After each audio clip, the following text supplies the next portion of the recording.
भूमिका निभाने के लिए फरीदाबाद में ये मेरे को ड्यूटी लगाई है और मैं वो अपनी ड्यूटी पूरे कर्तव्य के साथ पूरी करूँ। भाटिया जी, अब नगर निगम के चुनाव भी आने वाले हैं, उसको लेकर के आप क्या रणनीति रहेगी आप? नगर निगम के चुनावों का जहाँ तक ताल्लुक है, हम पूरी 45 वार्डों के ऊपर पूरी जोर शोर से तैयारी करने लग रहे हैं। किसी वार्ड को हम छोड़ के नहीं चल रहे हैं। और जहाँ तक इलेक्शन लड़ने का बात है, हमारा एक गठबंधन है बीजेपी के साथ में, तो ये हमारी जो कोर कमेटी है ऊपर, जो राष्ट्रीय नेतृत्व है हमारा, वो डिसाइड करेगा कि कितनी सीटों पे लड़ना है और कहाँ का लड़ना है। ये बात की बातें हैं, लेकिन हमारी तैयारी पूरी 45 वार्डों में है। जाखड़ साहब, आज गठबंधन सरकार का बजट भी आया है, तो उस बजट को लेकर आप क्या कहेंगे? मैं इस बात के लिए आपसे क्षमा चाहूंगा, क्योंकि हमारा 13 तारीख को डॉक्टर अजय सिंह जी का हम जन्मदिन मना रहे हैं, तो पिछले 4-5 दिन से हम उसमें व्यस्त हैं। तो इसके ऊपर चर्चा बजट सत्र के बाद में हम कर सकते हैं। 13 तारीख का हमारा प्रोग्राम है।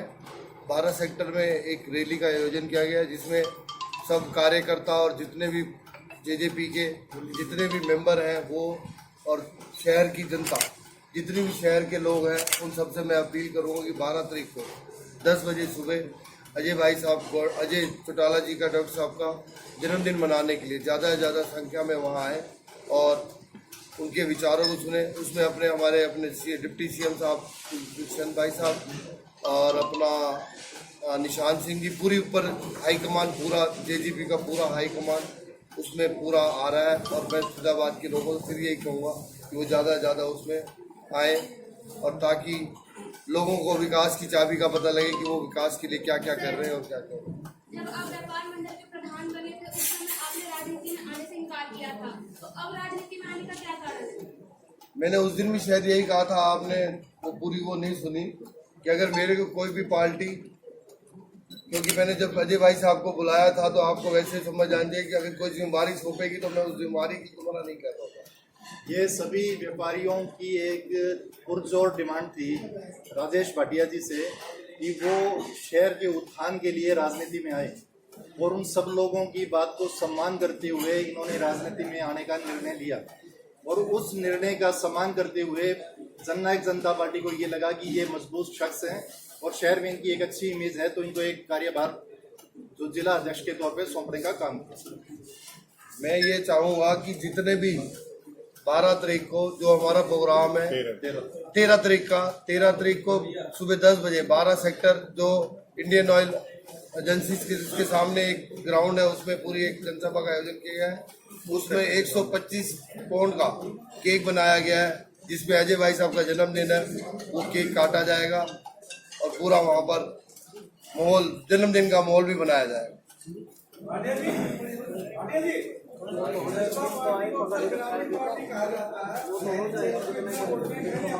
आवाज समझ नहीं आई। जजपा पार्टी को ग्रामीण पार्टी कहा जाता है, शहरी क्षेत्र में पार्टी का इतना वोट बैंक नहीं है। आपको जिला अध्यक्ष की जिम्मेदारी दी गई है, तो आप इन मुद्दों को लेकर लोगों को कैसे अपने साथ जोड़ोगे, पार्टी को कैसे मजबूत करोगे? पार्टी का बहुत क्लियर एजेंडा है। जहाँ तक शहरी क्षेत्र को लेके बात हो रही है, हम हर घर घर तक जाएंगे, अपनी बात को रखेंगे, चाहे वो एजुकेशन का मुद्दा हो, चाहे वो हेल्थ का मुद्दा हो, चाहे वो इंफ्रास्ट्रक्चर का मुद्दा हो, चाहे वो बुढ़ापा पेंशन की बात हो, चाहे वो 75% रोजगार की बात हो। पार्टी हर घर तक पहुंचेगी और अपनी बात को मजबूती से रखेगी और मजबूती से रख के और लोगों के साथ जोड़ने की कोशिश करेगी। भाटिया जी, अभी आप जजपा के अध्यक्ष चुने गए, आप बने हैं, आप फरीदाबाद से, आपके घर से चंद दूरी पे डबुआ प्याली जो रोड है, हार्डवेयर प्याली रोड, उसके मतलब 10 महीने से उसकी कंस्ट्रक्शन चल रही, अभी तक पूरी नहीं हुई।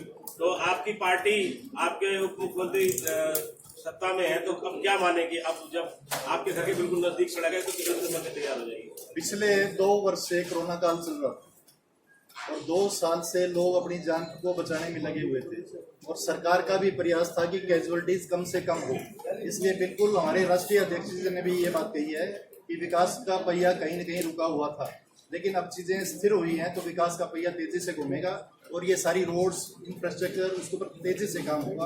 अगले 6 महीने में आप देखेंगे कि फरीदाबाद का इस दौरान कम से कम दिल्ली मुंबई वे जो है 400 किलोमीटर बन गया जो है। इस दौरान ही पूर्वांचल एक्सप्रेस लगभग 700-800 किलोमीटर वो भी बन गया।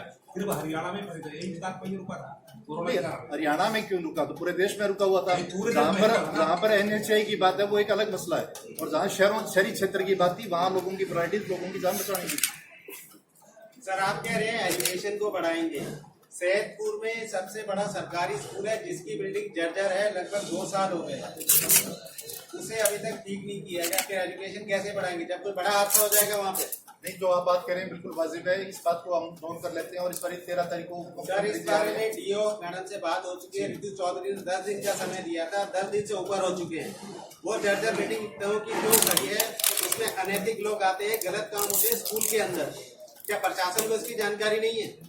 प्रशासन को उसकी जानकारी है या नहीं ये तो मैं नहीं कह सकता, लेकिन हम इस मैटर को टेकअप करेंगे और जैसे भी इस मुद्दे को उठाने की कोशिश करेंगे और इसका सोल्यूशन तक लेके जाएगी, ये मेरा आपसे बात। भाटिया जी, आपके पास 3 पद हो चुके हैं। हनुमान मंदिर का भी आप प्रधान पद पे हो और व्यापार मंडल पे भी अब जटपा पे भी आप प्रधान बन चुके हो दिल्ली के, तो कैसे तालमेल बिठा पाओगे, कैसे समय दोनों पार्टी को? अब की जब इलेक्शन होंगे उसके तो उसमें किसी न किसी को और पद दिया जाएगा, उसमें अभी टाइम है क्योंकि अभी 1 साल ही हुआ है और बीच में जब इलेक्शन होंगे तो उसमें किसी न किसी दूसरा पद दे। फरीदाबाद में नई कार्यकारिणी कब तक बना दोगे? ये 13 तारीख का प्रोग्राम है। 13 तारीख के प्रोग्राम के बाद पूरे नई कार्यकारिणी जो पुराने हमारे जितने भी वर्कर या पुराने अधिकारी लगे हुए कर रहे हैं, उसके बाद नए जितने भी युवा और जैसे हमारे पुराने कुछ वर्क काम कर रहे हैं तो उनके साथ हम मिलकर जैसे प्रोग्राम बनेगा। आज की जो प्रेस कॉन्फ्रेंस हो रही है इसमें जजपा के पुराने कार्यकर्ता नजर नहीं आ रहे। आज असल में हमारी अभी मीटिंग थी तो वो मीटिंग के बाद वो फिर उनका कोई काम था तो वो चलेगा। ये सवाल जो है मैं इससे इत्तेफाक नहीं रखता।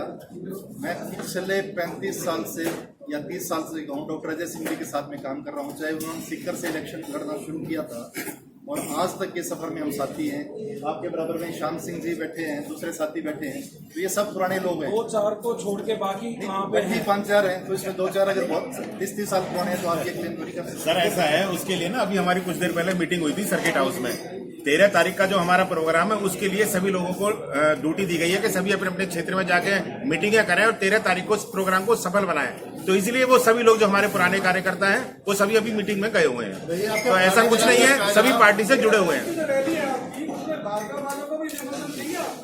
हमने तो पूरे शहर को निमंत्रण दिया हुआ है, चाहे उसमें भाजपा का है, चाहे कांग्रेस का है, चाहे मुस्लिम लीग है, सभी आमंत्रित हैं। नहीं, सबको निमंत्रण है, खुला निमंत्रण है। वो हमारे राष्ट्रीय अध्यक्ष जी का जन्मदिन है और उसके ऊपर पूरे शहर को हमारी तरफ से खुला निमंत्रण है। जन्मदिन के ऊपर विशेष बात ये रहेगी कि जन्मदिन को धूमधाम से मनाया जाएगा और आने वाले सालों के अंदर भी फरीदाबाद इस जन्मदिन को याद करेगा। शहर के लिए कोई विशेष बात होगी? हाँ, उस दिन कोई आपको सरप्राइज देंगे।